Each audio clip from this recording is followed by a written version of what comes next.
manusia atau 10 kelompok yang akan mendapatkan kedudukan terbaik di sisi Allah Subhanahu wa ta'ala. Siapa mereka? Inilah yang kita akan bahas di malam hari ini. Tidak memperpanjang muqaddimah karena pembahasannya juga cukup panjang. Langsung saja yang pertama, disebutkan dalam sebuah hadis dari Abdullah ibn Busrin al-Aslami radhiyallahu anhu. Dan hadis ini dikeluarkan Imam Tirmidzi dan juga Ahmad dan juga yang lainnya. Nabi SAW bersabda, khairukum man tala umruhu wa hasuna amaluhu. Sebaik-baik di antara kalian di sisi Allah Subhanahu wa ta'ala adalah orang yang usianya dipanjangkan dan dia bisa memperbaiki amalnya. Hadis yang senada juga dikemukakan oleh Abi Hurairah radhiyallahu an, dia mendengar Nabi SAW bersabda, ala unabbiukum bi khiyarikum, maukah aku kabarkan kepada kalian manusia terbaik di antara kalian? Qalu, para sahabat mengatakan, bala ya Rasulullah, tentu wahai Rasul. Maka Nabi SAW mengatakan, khiyarukum atwalukum a'mara wa ahsanukum a'mala. Sebaik-baik orang di antara kalian di sisi Allah adalah orang yang panjang umurnya dan dia bisa memperbaiki amalnya. Inilah kelompok yang pertama. Orang yang paling baik kedudukannya di hadapan Allah Subhanahu wa ta'ala adalah orang yang Allah panjangkan usianya. Tapi panjangnya usia dia gunakan untuk beramal saleh. Dahulu di zaman Nabi SAW ada seorang sahabat namanya Talhah ibn Ubaidillah radhiyallahu anhu. Satu malam Talha ini tidur. Kemudian dalam tidurnya dia bermimpi. Dalam mimpinya dia melihat ada 2 orang bersaudara. 2 orang yang bersaudara ini dua-duanya rajin beramal saleh. Tetapi yang satu dari keduanya dilebihkan dengan jihadnya. Kemudian dia pun berperang dan berakhir dengan mati syahid. Adapun saudaranya masih hidup sampai mendapatkan 1 tahun setelahnya. Setelah kematian saudaranya yang mati syahid, dia pun masih diberikan umur oleh Allah 1 tahun setelahnya, sampai mendapatkan bulan Ramadan. Kemudian Allah wafatkan setelahnya. Tiba-tiba kemudian orang yang mati syahid ini hendak masuk ke dalam sorga duluan, tapi dicegat. Justru kemudian saudaranya yang bukan mati syahid tetapi diberikan usia 1 tahun setelahnya, tiba-tiba dia pula yang masuk sorga duluan dan saudaranya baru belakangan. Talha ibn Ubaidillah kemudian terbangun. Kemudian dia bercerita mimpinya kepada para sahabat, sampai heboh di antara para sahabat. Akhirnya kemudian perkara ini sampai kepada Nabi SAW. Kok bisa orang yang mati syahid dibelakangkan masuk surga dibandingkan saudaranya yang tidak mati syahid? Maka setelah sampai perkara ini kepada Nabi SAW, maka Nabi SAW mengatakan, di hadapan para sahabat, kenapa kalian heran? Wa qad shalla kadza wa kadza sajdatan fa shama Ramadan. Boleh jadi setelah kemudian saudara yang mati syahid itu meninggal, orang ini ada kesempatan 1 tahun masih hidup. Selama 1 tahun dia gunakan untuk memperbanyak salat, kemudian puasa sampai mendapatkan Ramadan. Boleh jadi di bulan Ramadan dia mendapatkan Lailatul Qadar. Makanya para sahabat mengatakan, qalu bala ya Rasul, tentu wahai Rasul. Maka Rasul mengatakan, falamma bainahuma ab'ad mimma bainas sama'i wal ardi. Ya tentu jarak keduanya tentu antara langit dan bumi. Dari sini lihat kata para ulama, orang yang diberikan usia lebih, dia punya kesempatan untuk banyak beribadah. Padahal kan orang yang mati syahid itu kan masuk surga tanpa hisab. Tetapi saudaranya walaupun tidak mati syahid, tapi Allah berikan usia 1 tahun setelahnya, dia gunakan untuk beribadah, salat, puasa dan begitu seterusnya sampai mendapatkan Ramadan. Dengan itulah maka lihat bagaimana usia yang panjang itu, kalau baik amalnya, maka dia menjadi manusia terbaik di sisi Allah Subhanahu wa ta'ala. Makanya ketika Abbas ibn Abdul Muttalib sedang sakit, nampaknya sakitnya menurut Abbas ini sudah hampir menjelang kematiannya, sehingga kemudian dia berangan-angan ingin mati karena tidak tahan. Maka Nabi SAW menasihati Abbas dan mengatakan, la yatamanna ahadakumul maut. Tidak boleh seseorang itu bercita-cita ingin mati. Kenapa demikian? Fa imma muhsinan fala'allahu an yazdada khairan wa imma musian fala'allahu an yasta'tiba. Dalam riwayat Bukhari dijelaskan, karena boleh jadi kalau sakitnya disembuhkan dan dia orang baik, maka dengan diberikan usia panjang itulah dia bisa menambah ketaatannya kepada Allah. Tapi kalau dia orang jahat, kemudian disembuhkan dari penyakitnya, adalah kesempatan untuk bertobat. Ma'asyiral muslimin yang dimuliakan Allah Azza wa Jalla, dari sini tidak boleh seseorang itu berangan-angan ingin mati. Karena usia panjang, kalau niatnya kita untuk melakukan amal saleh dan ketaatan, maka akan menjadi manusia yang paling baik di hadapan Allah Subhanahu wa ta'ala. Ini yang pertama. Karena usia panjang itu kalau untuk kejahatan ya lebih baik dipendekkan kan itu. Kalau panjang umur malah banyak maksiat. Karena Allah Subhanahu wa ta'ala ketika menyindir orang-orang kafir, apa kata Allah? Wala yahsabanna alladhina kafaru annama numli lahum khairun li anfusihim innama numli lahum liyazdadu ithman walahum adzabun muhin. Dan tidak boleh ataupun jangan sangka orang-orang kafir itu kami tangguhkan usia mereka itu baik bagi mereka. Kami hanya menangguhkan usia kepada mereka itu untuk supaya dosa-dosa mereka bertambah, dan sudah disiapkan kepada mereka azab yang menghinakan.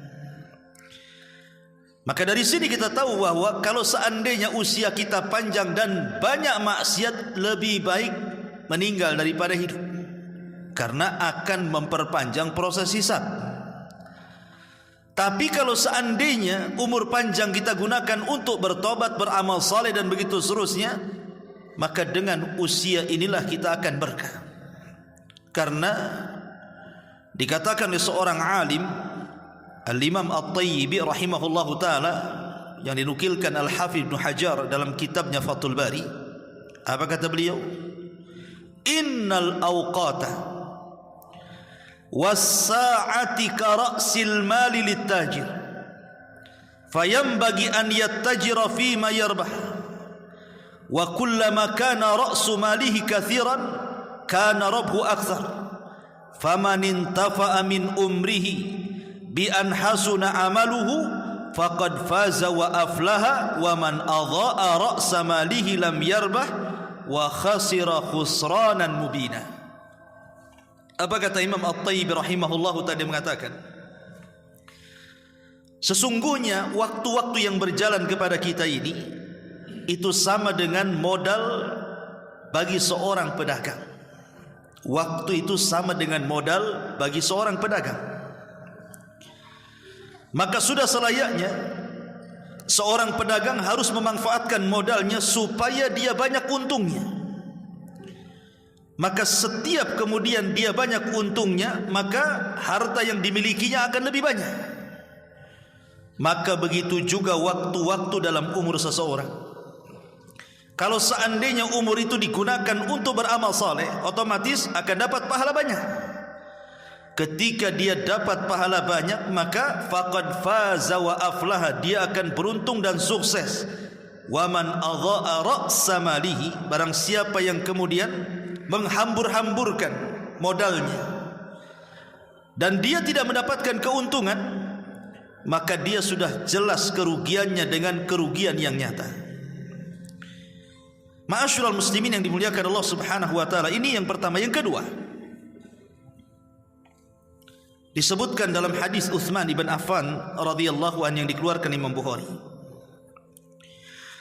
Nabi SAW bersabda, khairukum man ta'allama al-Quran wa 'allamahu. Orang yang terbaik di antara kalian di sisi Allah Subhanahu wa taala adalah orang yang belajar Al-Quran dan berusaha mengajarkan Al-Quran. Belajar Al-Quran dari orang lain dan mengajarkan Al-Quran kepada orang lain. Ini yang kedua. Manusia yang paling baik adalah yang belajar Quran dari orang lain, kemudian mengajarkan Al-Quran kepada orang lain. Ma'asyiral muslimin yang dimuliakan Allah Azza wa Jalla, Al-Quran ini memiliki keagungan yang luar biasa, ikhwan, karena bisa mengangkat derajat kita. Makanya Nabi SAW sangat berhajat kepada kita supaya kita sering membaca Quran.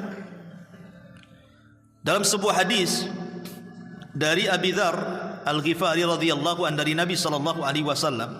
Jadi Abi Dzar ini minta dinasihati, kira-kira apa yang harus aku lakukan? Maka Nabi SAW mengatakan, alaika bitilawatil Quran fa innahu nurun laka fil ardi wa dukhrun laka fis sama. Saya anjurkan kepadamu, hai Abu Dzar, kata Rasul, perbanyaklah baca Quran, karena Al-Quran itu akan menjadi cahayamu di bumi dan akan menjadi simpananmu di langit. Bahkan disebutkan dalam sebuah hadis dari Abdullah ibn Umar radhiyallahu anhu secara marfu kepada Nabi SAW yang dikeluarkan Imam Abi Dawud dan Tirmidzi, nanti di sorga orang-orang yang gemar membaca Al-Quran di dunia itu akan dikumpulkan.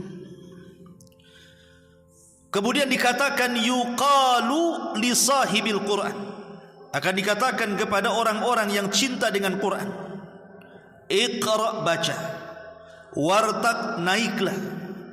Allah akan berikan sayap di bahu-bahunya, kemudian disuruh terbang ke langit. Warattil, kemudian baca secara tartil, kama kunta turattil fid dunya, sebagaimana engkau tartilkan bacaanmu di dunia. Fa inna manzilataka inda akhiri ayatin taqrauha, karena kedudukanmu di sorga kelak itu ditentukan dengan akhir ayat yang kau baca di dunia. Dari sini kata para ulama, lihat bagaimana Allah Subhanahu wa taala mengangkat derajat para penghafal Quran, para pencinta Al-Quran, sehingga derajat mereka ditinggikan setinggi-tingginya oleh Allah Subhanahu wa taala di sorga. Makanya Jangankan lagi cerita sorga, orang-orang yang suka membaca Al-Quran itu akan ditinggikan derajatnya di dunia, di kuburannya, dan di akhiratnya.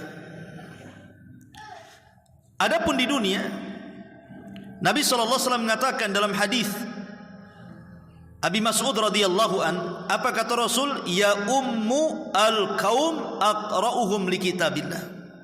Yang berhak menjadi imam dalam solat adalah orang yang paling aqra' terhadap Al-Quran. Apa aqra' di sini?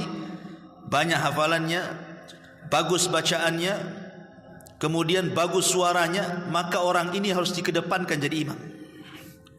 Karena orang ini berhak menjadi imam. Ini di dunia Allah Subhanahu wa taala berikan kedudukan bahwa orang yang seperti ini berhak menjadi imam. Adapun dalam kuburan, dijelaskan dalam hadis Jabir bin Abdullah radhiyallahu anhu yang dikeluarkan Imam Bukhari. Nabi SAW ketika menguburkan para syuhada, apa kata Nabi SAW? Ayyuhum akthar akhdan lil Quran. Siapa di antara para syuhada ini yang paling banyak hafalan Qurannya? Maka kemudian para sahabat mengisyaratkan kepada Fulan ibn Fulan. Maka Rasul mengatakan, dahulukan dia masuk ke dalam kuburan sebelum yang lainnya. Lihat bagaimana Rasul mendahulukan para penghafal Quran masuk ke liang lahat dibandingkan yang lainnya. Adapun di akhirat, tadi hadis yang kita baca, kelak di sorga para pembaca Quran itu di dunia akan diangkat derajatnya sampai ke derajat yang paling tinggi di sorga. Dan ini menunjukkan bahwa Al-Quran itu bukan hanya bermanfaat di dunia, tetapi juga bermanfaat sampai ke kuburan dan sampai kepada sorga. Oleh karena itulah maka jangan pernah malas membaca Al-Quran. Apalagi secara umum memang pahala membaca Quran itu satu huruf mendapatkan 10 kebaikan. Kalau setiap hari kita baca Al-Fatihah saja, ada berapa huruf itu kebaikan yang kita dapat? Apalagi kalau satu lembar, 2 lembar, apalagi sampai dihatamkan dalam sekian hari, tentu pahalanya jauh lebih banyak lagi. Kemudian yang ketiga, adalah hadis yang dikeluarkan oleh Imam Al-Bukhari, di mana Nabi SAW diceritakan oleh seorang sahabat Nabi SAW, lam yakun Rasulullah SAW fahishan wala mutafahishan wa innahu kana yaqul inna khiyarakum ahasinukum akhlaqan. Nabi SAW tidak pernah berbuat keji dan tidak pula menyuruh orang untuk berbuat keji. Bahwa beliau bersabda, sesungguhnya sebaik-baik kalian di sisi Allah Subhanahu wa taala adalah orang yang paling mulia akhlaknya. Kelompok yang ketiga adalah manusia terbaik di sisi Allah adalah manusia yang paling baik akhlaknya. Ma'asyiral muslimin yang dimuliakan Allah Azza wa Jalla, akhlak ini luar biasa ya ikhwan. Kenapa? Karena perkara yang paling banyak memasukkan ke dalam sorga adalah akhlak. Ibadah kan banyak, solat, puasa, zakat, haji, macam-macam ibadah itu, dan semuanya bisa memasukkan orang ke dalam sorga. Tetapi akhlak ini adalah perkara yang paling banyak manusia masuk sorga itu justru dari akhlaknya. Dan ini berdasarkan sabda Nabi SAW, aktsaru ma yudkhilun nas al-jannah taqwallah wa husnul khuluq. Manusia yang paling banyak Allah masukkan ke dalam sorga adalah mereka orang-orang yang bertakwa dan orang-orang yang baik akhlaknya. Bahkan di sorga itu ada tingkatan-tingkatan sorga tertentu yang tidak bisa diraih dengan sholat, tidak bisa diraih dengan puasa, tidak bisa diraih dengan haji dan ibadah-ibadah yang lain, hanya bisa diraih dengan akhlak. Kata Nabi SAW, innar rajula la yudriku bihusni khuluqihi darajatas sa'imil qa'im. Sesungguhnya seseorang itu mampu mendapatkan dengan kebaikan akhlaknya derajat orang-orang yang berpuasa ataupun orang-orang yang salat. Maksudnya salat malam. Artinya orang-orang yang berakhlak itu bisa menandingi orang-orang yang rajin salat sunnah dan orang-orang yang rajin qiyamul lail. Bahkan Nabi SAW mengatakan termasuk kesempurnaan iman adalah ahasinuhum akhlaqa, orang yang paling baik akhlaknya. Ma'asyiral muslimin yang dimuliakan Allah Azza wa Jalla, lalu seperti apa akhlak itu? Ulama mengatakan akhlak itu ada di 6 perkara. Kalau ada kita di 6 perkara ini, berarti kita berakhlak. Yang pertama, an yakunal insan kathiral haya qalilal adha. Pertama, banyak malunya dan sedikitnya dia menyakiti orang. Ini pertama, banyak malu dan sedikit menyakiti orang. Yang kedua, kathirus salahi saduqul lisani qalilul kalami. Suka memperbaiki orang, mengislah. Kemudian lisannya senantiasa jujur dan sedikit bicara. Kemudian yang ketiga, kathirul amali qaliluz zalali qalilul fuduli. Banyak beramal, sedikit kesalahannya dan sedikit fudulnya. Fudul itu artinya berlebihan, entah berlebihan makan, berlebihan minum, berlebihan tidur, berlebihan bicara, dan begitu seterusnya. Kemudian yang keempat, barran wasulan waquran saburan syakuran radiyan haliman rafiqan afifan syafiqan. Barran, orangnya berbuat baik kepada orang tua. Wasulan, suka menyambung silaturahim. Saburan, orangnya sabar. Syakuran, suka bersyukur. Radiyan, ridha dengan pemberian Allah. Haliman, lembut. Rafiqan, halus. Afifan, menjaga kehormatan. Syafiqan, dan menyebar kasih sayang. Ini yang keempat. Yang kelima, la la'anan wala sabbaban wala nammaman wala mughtaban wala ajulan wala haqudan wala bakhilan wala hasuda. Yang kelima, tidak suka melaknat, tidak suka mencela, tidak suka mengadu domba, tidak suka menggibah, tidak terburu-buru, tidak pendengki, tidak bakhil, dan tidak suka hasad dengan orang. Ini yang kelima. Dan yang terakhir, basyashan hasyashan yuhibbu fillah wa yardha fillah wa yaghdabu fillah. Suka tersenyum, sumringah bahasa kitanya, mukanya senang, orang memandang pun senang. Kalau dia mencintai, dia cinta karena Allah. Kalau dia redha kepada seseorang, dia redha karena Allah. Dan kalau dia marah karena Allah subhanahu wa ta'ala. Inilah 6 perkara termasuk daripada sifat orang yang memiliki akhlak yang baik. Ma'asyiral muslimin yang dimuliakan Allah Azza wa Jalla, ini yang ketiga. Yang keempat, disebutkan dalam hadis Abi Hurairah radhiyallahu anhu, dan hadis ini dikatakan hasan sahih.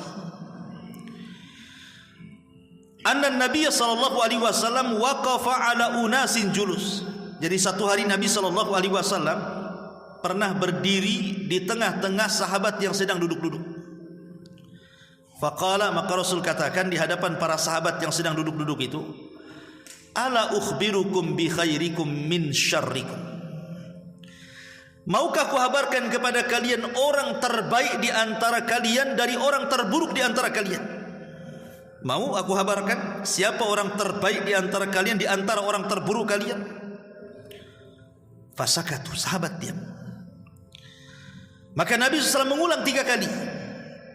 Faqala rajulun, tiba-tiba ada seorang laki-laki berdiri dan mengatakan, bala ya Rasulullah, akhbirna bi khairina min syarrina.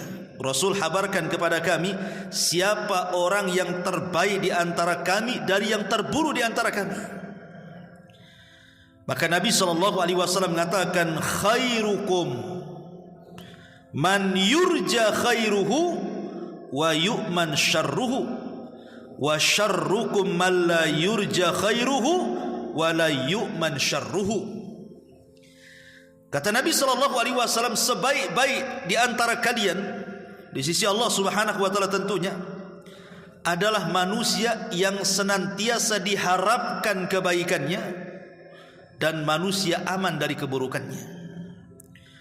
Dan orang yang terburuk di antara kalian adalah orang yang tidak diharapkan kebaikannya dan orang tidak pernah merasa aman dari keburukannya.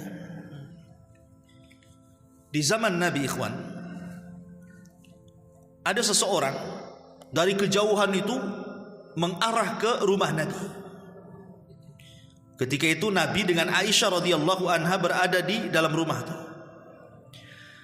Jadi Nabi SAW tiba-tiba mengatakan kepada Aisyah, bi'sa ibnul ashirah, wa fi riwayatin bi'sa akhul ashirah. Kata Rasul, ya Aisyah, itu orang tuh yang mau kesini tuh, itu manusia yang paling buruk yang pernah aku lihat, katanya. Kata Rasul, itu manusia yang akan datang kemari itu adalah manusia yang paling jelek, yang paling buruk. Maka Aisyah radhiyallahu anha terdiam ketika orang tersebut datang. Anehnya Nabi SAW malah lembut dengan orang itu. Kemudian setelah berbincang-bincang dengan halusnya, dengan lembutnya, dengan akhlaknya Rasul memperlakukan orang itu, setelah pergi Aisyah heran dan mengatakan, Rasul, tadi kau ngomong orang itu orang yang paling buruk, kenapa kau bersikap baik dengan dia? Apa kata Nabi SAW? Ya Aisyah, inna min syarrin nas man tarakahun nas ittiqa'a syarrihi. Wahai Aisyah, seburuk-buruk manusia adalah orang yang ditinggalkan manusia yang lainnya karena takut dengan keburukannya. Orang yang ditinggalkan manusia oleh orang lain, kita ditinggalkan orang gitu. Kenapa orang itu meninggalkan kita? Karena orang itu takut dengan kita berbuat jahat kepadanya. Artinya kebalikannya, mafhum mukhalafahnya, kalau seandainya orang itu suka dengan kedatangan kita karena kita ini diharapkan kebaikannya, maka kita menjadi manusia terbaik di hadapan Allah Azza wa Jalla. Contoh umpamanya, kita ini sering bantu orang, entah dengan tenaga kita, dengan waktu kita, dengan uang kita, dengan sedekah kita, dan begitu seterusnya. Secara otomatis orang-orang yang dibantu itu mereka mengharap kedatangan kita. Ketika mereka susah, mereka selalu mengharap dalam otaknya, kapanlah dia datang bantu saya. Kalau saya ngomong kayaknya segan sudah banyak bantu. Maka orang yang diharapkan kebaikannya orang lain yang seperti ini adalah, kata Rasul, khairukum, kalian sebaik-baik manusia di hadapan Allah Subhanahu wa taala. Karena sebaliknya, kata Nabi, orang yang paling buruk adalah orang yang manusia ditinggalkan orang lain karena takut keburukannya. Lalu kenapa Nabi SAW berbuat baik kepada orang yang dikatakan dia orang paling buruk di hadapan Aisyah? Karena Rasul SAW berbuat baik itu supaya dia jangan berbuat jahat. Makanya kita berbuat baik sama dia. Sebab orang jahat kalau dijahati makin jahat kan. Tapi orang jahat kalau kita baikin, mudah-mudahan kejahatannya tidak sampai kepada kita. Itu maksudnya tujuan Nabi SAW bermuamalah baik dengan orang yang jahat yang dikatakan Rasul kepada Ummul Mukminin Aisyah radhiyallahu anha. Satu hari Abi Dzar Al-Ghifari datang kepada Nabi SAW. Kemudian mengatakan, ya Rasulullah, ara'aita in dha'iftu am ba'dil amal. Rasul, bagaimana pendapatmu kalau aku tidak sanggup memperbanyak amal? Bagaimana pendapatmu kalau aku ini tidak sanggup banyak-banyak melakukan amalan? Mungkin ya hanya mencukupkan yang wajib-wajib saja. Adapun yang sunnah ini ya kadang-kadang dikerjakan, kadang-kadang tidak. Apa nasihat Nabi SAW? Dan ini juga nasihat bagi kita ya, yang kurang sunnah, kurang mengamalkan sunnah. Mungkin kita kurang sholat sunnahnya, kurang puasa sunnahnya, kurang sedekahnya, kurang baca Qur'annya, pokoknya kurang dari sunnah-sunnahnya lah. Bagaimana cara mengimbanginya? Maka Nabi SAW mengatakan kepada Abi Dzar ini, takuffu syarraka ya Aba Dzar anin nas, fa innaha sadaqatun minka ala nafsika.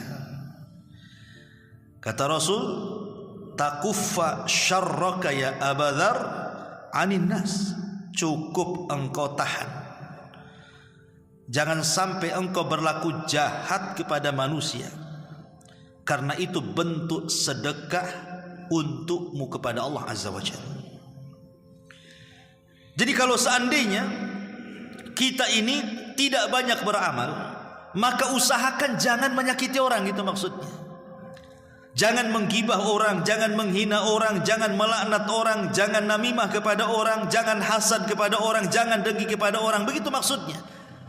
Supaya kekurangan kita dari segi amalan-amalan sunnah itu bisa ditempel dengan cara seperti itu. Ketika ada niat jahat tidak jadi. Ketika mau mengucapkan kalimat kotor tertahan. Ketika mau gibah tidak mau. Nah, justru itu yang bisa menandingi amalan-amalan yang kita tinggalkan dari amalan-amalan sunnah itu. Ma'asyiral muslimat yang dimuliakan Allah Azza wa Jalla. Makanya ada seorang ulama salaf namanya Yahya ibn Mu'adz radhiyallahu rahimahullahu taala mengatakan,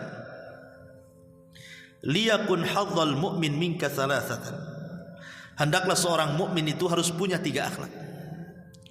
Hendaklah seorang mukmin harus punya 3 perkara dalam hidupnya. Pertama, illam tanfa'hu fala tadur, wa illam tafrahu fala taghummah, wa illam tamdahu fala tadhummahu. Kalau engkau tidak bisa memberikan manfaat kepada orang, jangan mencelakakan orang. Kalau engkau tidak bisa membahagiakan hati orang, jangan membuat dia bingung ataupun stres gara-gara kita. Dan kalau kita tidak bisa memuji orang, jangan pula kita mencela orang. Apa kata Yahya bin Mu'adz? Kalau engkau tidak bisa memberi manfaat kepada orang, jangan menyakiti. Kalau engkau tidak bisa membahagiakan, jangan buat sedih. Kalau engkau tidak bisa memuji, jangan mencela.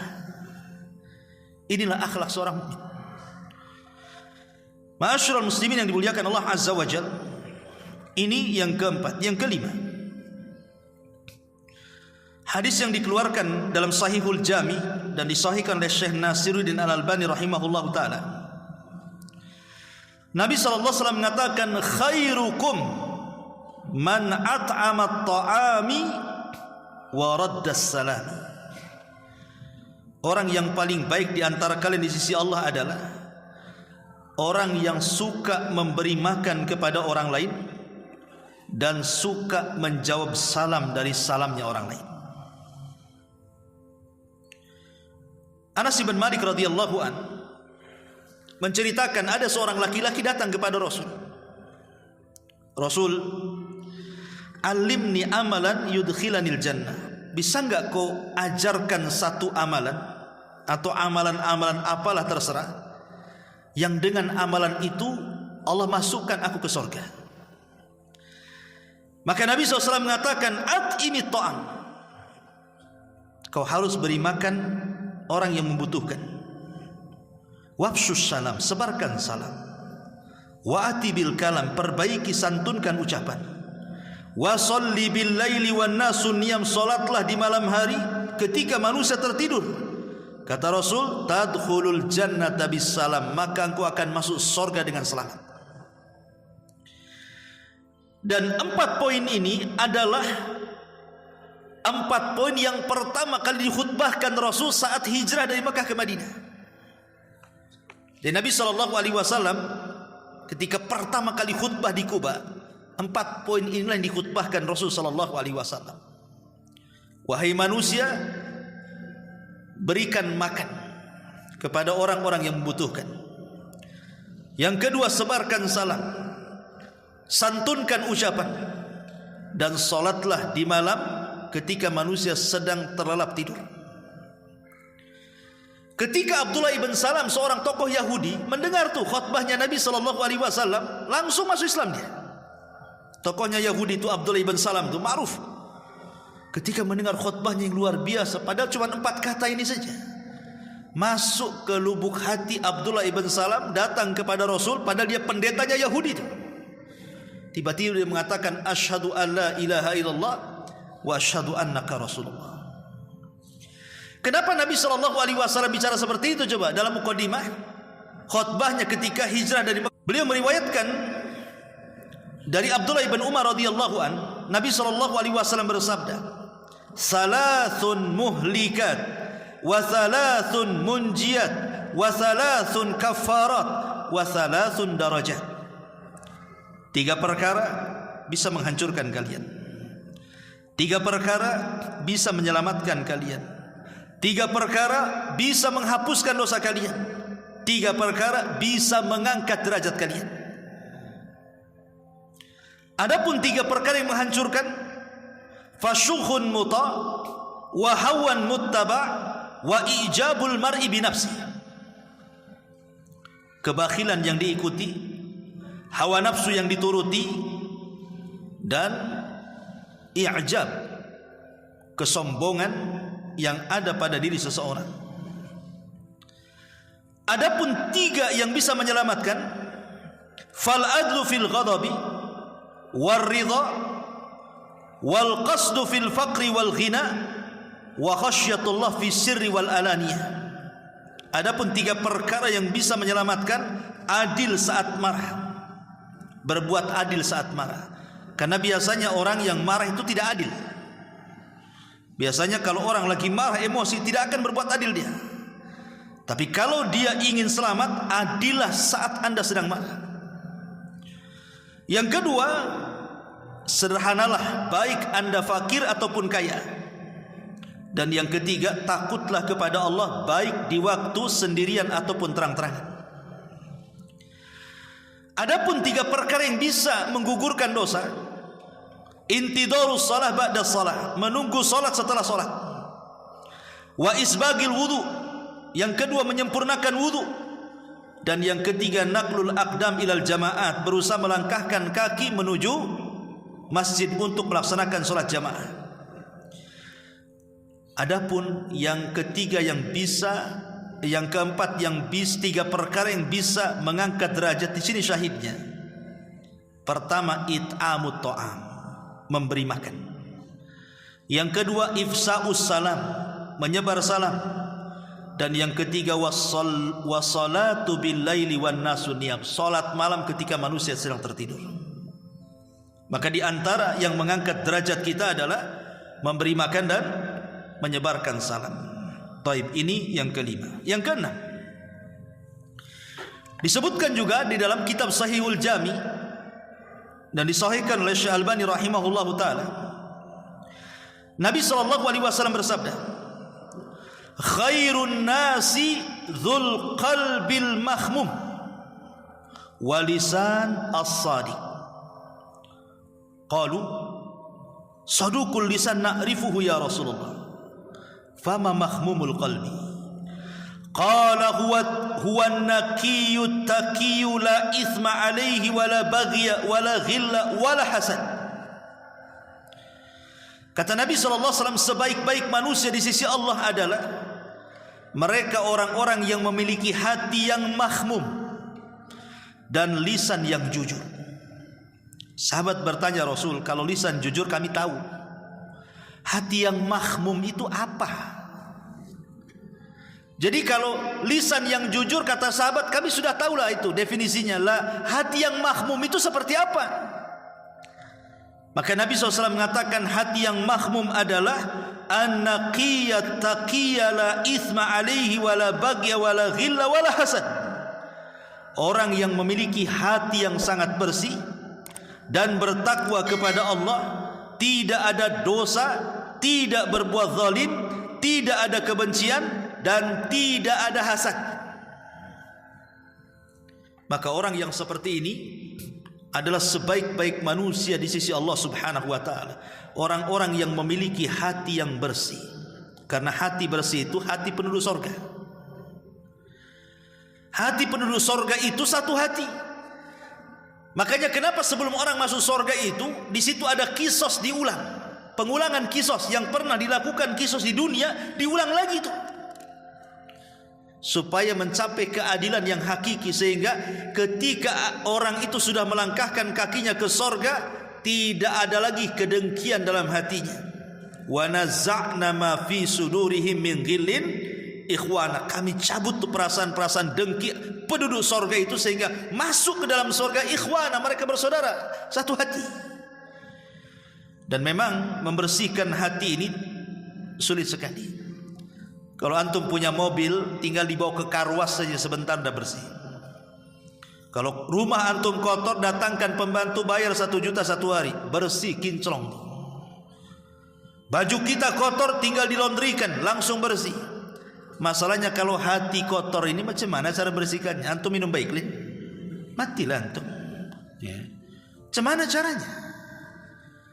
Sehingga membersihkan hati itu perkara yang sulit sekali. Perlu mujahadah, adanya kesungguhan dalam bersihkan hati itu. Contoh saja hasad. Saya, antum atau siapapun memiliki hasad. Tidak ada manusia kecuali ada hasad di hatinya. Ingatnya, tidak ada manusia kecuali ada hasad di hatinya. Tapi bagi orang baik, hasad itu tidak memadaratkan dia. Hasad itu menjadi bahaya ketika orang itu jahat.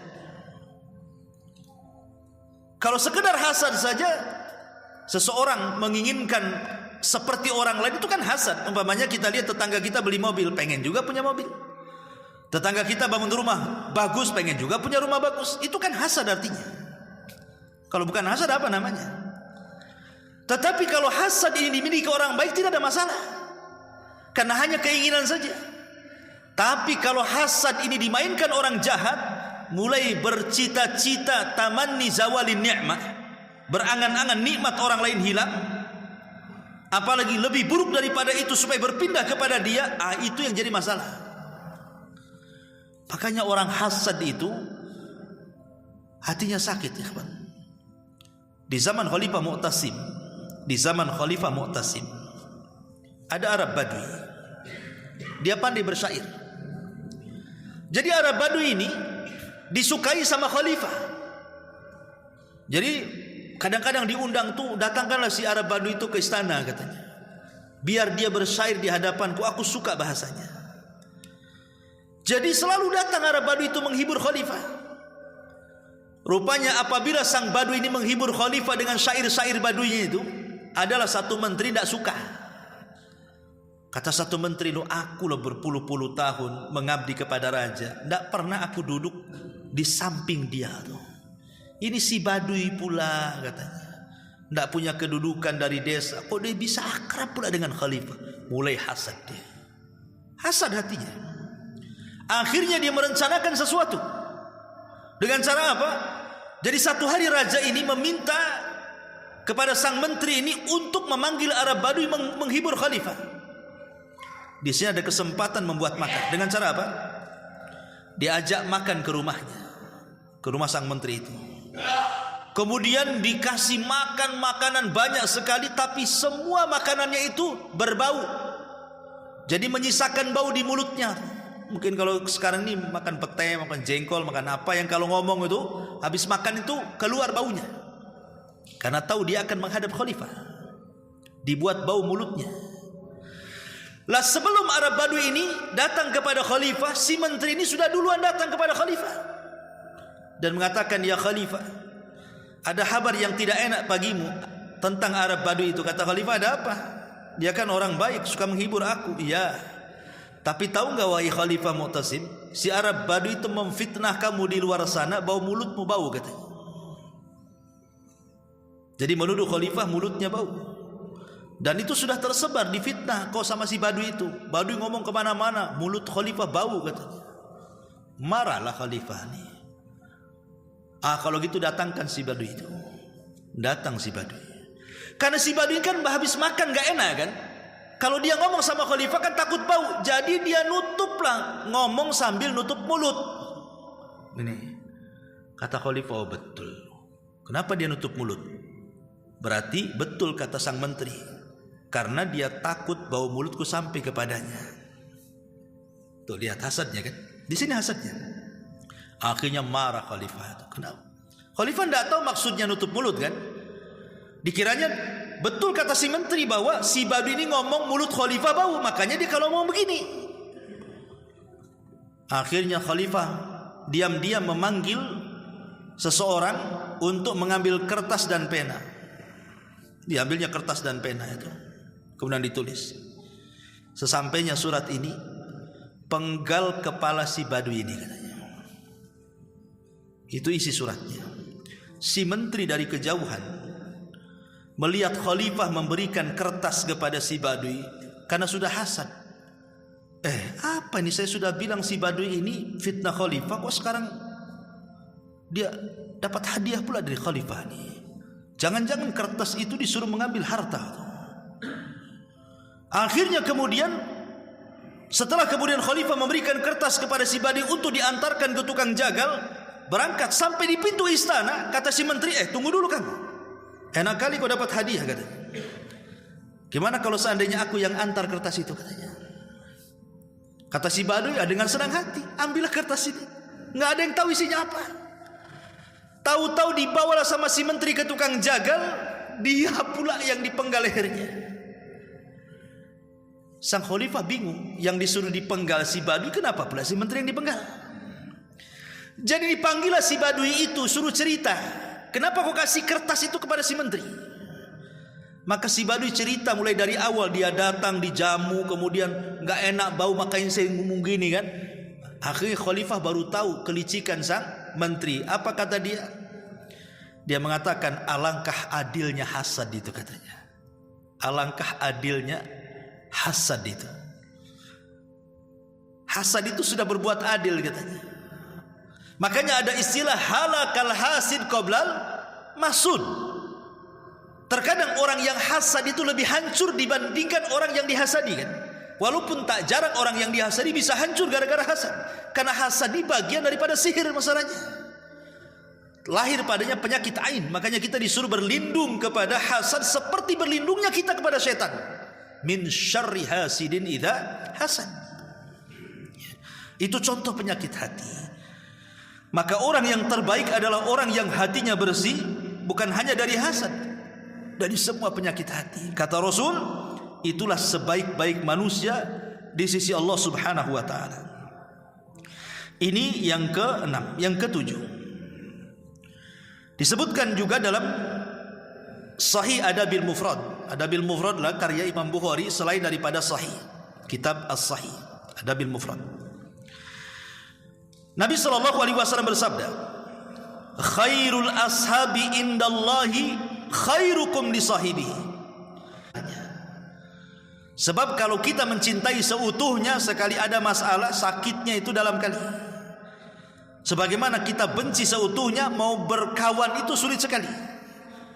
Makanya cintai sekedarnya, benci sekedarnya. Karena terkadang orang yang dicintai bisa benci, terkadang orang yang dibenci pula bisa kita cintai. Begitulah sederhana dalam bersikap itu maksudnya. Makanya kalau kita lihat para sahabat Nabi SAW yang tadinya hendak membunuh Rasul, tiba-tiba menjadi sahabat Rasul. Contoh Zubair ibn Mut'im radhiyallahu anhu. Itu sudah bermaksud membunuh Nabi dari Mekah itu, dia sudah titipkan keluarganya. Kemudian dia bawa pedang dari Mekah berjalan ke Madinah. Sampai di kota Madinah pas waktu maghrib, itu kesempatan membunuh Nabi karena Rasul sedang sholat maghrib dan masjidnya gelap dan orang sholat tidak bersenjata, apalagi di kota Madinah, dan tidak ada yang curiga dengan dia. Ketika dia menyelinap di samping masjid dan sudah ada kesempatan menghunus pedang menyerang Rasul, tiba-tiba Nabi SAW di sholat maghrib itu membaca surah Toha sampai kepada ayat am khuliqu min ghairi syai'in am humul khaliqun am khalaqus samawati wal ardi bal la yuqinun. Apa kata Jabir? hatta kada qalbi an yatir. Hampir-hampir hatiku terbang mendengar ayat itu. Setelah itu dia sarungkan pedangnya, menunggu Rasul selesai solat maghrib. Setelah solat maghrib, dia datang kepada Rasul dan mengatakan, asyhadu an la ilaha illallah wa asyhadu annaka Rasulullah. Ya Muhammad, dulu tidak ada manusia yang paling kubenci kecuali kamu. Sekarang tidak ada manusia yang paling aku cintai kecuali kamu. Lihat, ma'asyiral muslimin yang dimuliakan Allah Azza wa Jalla. Jadi bersahabat itu penting, karena seseorang itu terkadang perlu berteman. Tetapi ingat bahwa agama kita pun bisa terpengaruh dengan agama teman. Kata Rasul, al-mar'u ala dini khalili. Seseorang itu tergantung agama kawannya. Uqbah bin Abi Mu'aid itu penggemar Nabi.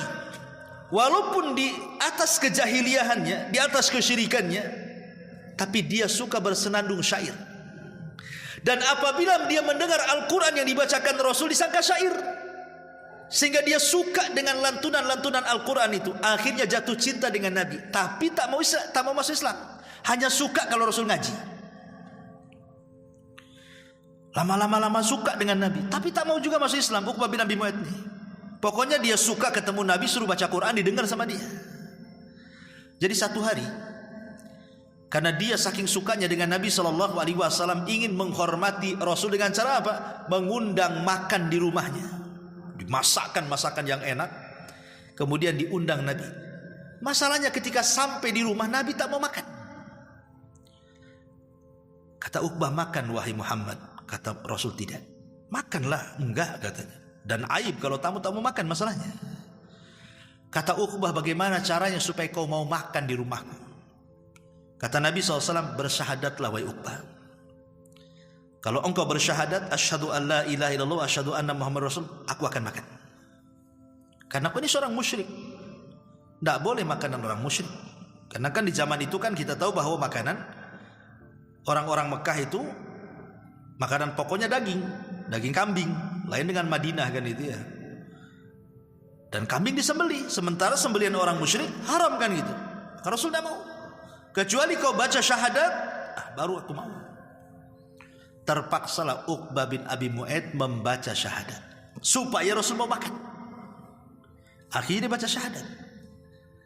Itu sebenarnya sudah langkah satu kan, dia dapat hidayah sebenarnya. Walaupun baca syahadatnya itu belum sepenuhnya dia ingin masuk Islam kan, hanya supaya Rasul makan saja. Karena terkadang niat itu nanti akan berubah di tengah jalan kan. Makanya kata Imam Syafi'i rahimahullahu ta'ala apa? Talabtul ilma li ajli dunya wa ya'bal ilmu illa an yakuna lillah. Dulu aku cari ilmu itu karena dunia, kata Imam Syafi'i. Karena Imam Syafi'i itu sejak kecil dia cari pondok yang gratis. Ya, jadi dia hanya ingin makan aja di situ, bukan ingin belajar. Jadi dari pondok ke pondok itu cari yang gratisan aja, kata Imam Syafi'i itu. Tetapi setelah pinter, apa yang terjadi? Rupanya ilmu itu tidak mau dicari karena dunia, tetapi ilmu itu mau dicari karena Allah, katanya. Berubah niatnya kan. Boleh jadi orang itu awalnya karena dunia, di tengah jalan karena Allah. Bisa saja terjadi kan begitu. Seperti kata-kata Imam Syafi'i, talabtu al-ilma li ajli dunya, aku mencari ilmu awalnya karena dunia, wa ya'bal ilmu illa an yakuna lillah. Tapi ilmu tak mau kecuali dicari karena Allah. Jadi Uqbah bin Abi Mu'aid walaupun dia tidak ada niat masuk Islam, tapi dengan ucapan syahadat kan sudah selangkah dia masuk hidayah kan. Masalahnya Uqbah bin Abi Mu'aid ini CS-nya Umayyah bin Khalaf. Umayyah bin Khalaf ini tokoh keras kepada Nabi. Dia sekelas Abu Jahal, sekelas dengan Al-Walid, tokoh-tokoh Quraisy. Jadi Uqbah ini gengnya si Umayyah nih. Jadi si Umayyah ini dengar kawannya Uqbah ini mengucapkan 2 kalimat syahadat, dipanggil sama dia. Kata Umayyah, aku dengar kau membaca 2 kalimat syahadat, kau masuk kepada agama Muhammadiyah. Kata Uqbah bin Abi Mu'aid, tidak. Iya, tidak. Saya mengucapkan itu supaya dia mau makan gitu saja kok. Katanya, supaya dia mau makan makanya saya bersyahadat, katanya. Oh tidak, kau sudah masuk ke agama Muhammad, berarti kau bukan geng kami lagi. Sudah gengnya Muhammad kau ini, katanya. Kemudian kata Uqbah, kalau begini Kalau kau tidak percaya aku mengucapkan supaya dia biar makan saja, aku tidak ada niat masuk agamanya, kira-kira perbuatan apa yang harus kulakukan supaya kau percaya aku tidak masuk agama Muhammad? Kata Umayyah, baik, buktikan kepadaku kau harus menghina Muhammad di tengah manusia. Akhirnya satu hari Abu Jahal ini sesumbar di hadapan para pemuda Quraisy. Di situ ada Uqbah. Dia mengatakan, man wadha'a sala jazur, siapa yang bisa meletakkan sala jazur, kotoran unta yang masih berdarah itu, di pundak Muhammad yang sedang duduk nanti kalau dia sholat menghadap Ka'bah, letakkan sala jazur di atas pundaknya, maka falahu kada wa kada, dia akan mendapatkan ini dan itu. Wow, kesempatan Uqbah ini membuktikan kepada siapa? Umayyah. Dicarinya sala jazur itu, kotoran unta yang masih berdarah itu. Setelah dapat, betul-betul Rasul datang kemudian sholat depan Ka'bah. Disitulah kesempatan dia menghina Rasul untuk membuktikan kesetia kawanannya dengan Umayyah bin Khalaf. Na'udzubillah. Bayangkan, kadang-kadang kawan ini as-sahibus sahib, kata orang Arab itu, kawan itu bisa nyeret ya. Makanya hati-hati ya. Maka orang yang terbaik di sini yang nomor 7 adalah orang yang paling baik kepada temannya. Tentu teman yang baik yang bisa bermanfaat untuk kita ataupun berbuat baik kepada tetangganya. Kemudian yang nomor 8, sebuah hadis yang dikeluarkan Imam Bukhari pada nomor hadis ke-2305, Nabi SAW bersabda, khairukum ahsanukum qadha'an, sebaik-baik kalian adalah orang yang paling baik dalam mengembalikan amanah, entah hutang atau yang lainnya. Di zaman Nabi SAW ada seorang Arab Badui. Arab Badui ini pernah dipinjam untanya oleh Nabi SAW. Ketika sudah hampir sampai kepada waktunya, Rasul harus mengembalikan kan itu. Maka tiba-tiba dia datang kepada Nabi SAW dengan tidak sopannya berteriak-teriak. Ya Badui, mana ada akhlak. Tiba-tiba dia berteriak dan mengatakan, ya Muhammad, kembalikan janjimu kepadaku. Kembalikan janjimu kepadaku. Tapi Nabi SAW walaupun orang Badui itu kasar gitu ya, tidak ada sopan santunnya, Nabi SAW hanya bisa senyum. Tapi yang marah para sahabat, karena melihat kurang adabnya orang ini menghadap Nabi. Tapi Nabi SAW mengatakan kepada para sahabat, da'uhu fa inna li sahibil haqqi maqala. Apa kata Nabi SAW? Biarkan dia, karena bagi orang yang benar ucapannya wajib dipenuhi janjinya. Kemudian kata Nabi SAW, a'tuhu sinnan mithla sinnihi. Kata Rasul, berikan seekor anak unta sebagaimana dulu aku mengambil anak unta dia. Sahabat mengatakan, ya Rasul, tidak ada anak unta, yang ada unta besar. Kata Rasul, a'tuhu, tetap kasihkan dia. Kemudian Rasul mengatakan, fa inna min khiyarikum ahsanukum qadha'a. Karena orang yang paling baik di antara kalian di sisi Allah adalah yang terbaik di antara kalian ketika menunaikan janjinya. Jadi kalau seandainya saya berhutang sama antum, pamannya bulan depan janji, kemudian antum nagih saya, mana Ustaz? Antum kan sudah hutang sama saya, kapan mau bayar? Padahal belum sampai waktunya nih. Entah mungkin seminggu lagi, mungkin karena antum butuh lah istilahnya kan, terpaksa mau mengambil duluan. Maka saya kasih lebih. Itu maksudnya ya. Pamannya hutang 1 juta, saya kasih 1.200.000. Tidak ada masalah. Justru ini manusia yang paling baik. Tapi jangan ada akad di awal, karena itu jadi riba masalahnya. Kalau akad di awal jadi riba. Dan orang yang meminjamkan uang itu bukan orang yang masyhur suka rentenir, tidak. Ya, maka melebihkan sesuatu supaya dia senang dan tanda terima kasih kepada dia tidak ada masalah. Dan itu masuk dalam hadis Nabi SAW di sini. Makanya Nabi SAW sangat memuji dalam hadisnya, rahimallahu rajulan samhan idza ishtara wa samhan idza ba'a wa samhan idza ishtara wa samhan idza iqtada wa samhan idza qada. Semoga Allah merahmati orang yang mudah dalam menjual, mudah dalam membeli, mudah dalam menghutang, dan mudah saat membayar hutang. Karena biasanya orang kalau pinjam uang itu mudah, bayarnya ini yang sulit.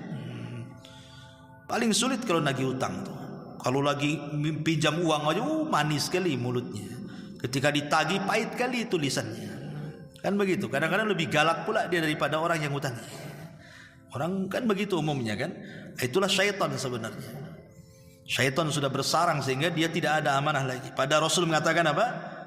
Sebaik-baik kalian adalah orang yang amanah dengan janjinya. Ini yang ke-8. Yang ke-9, Nabi SAW bersabda,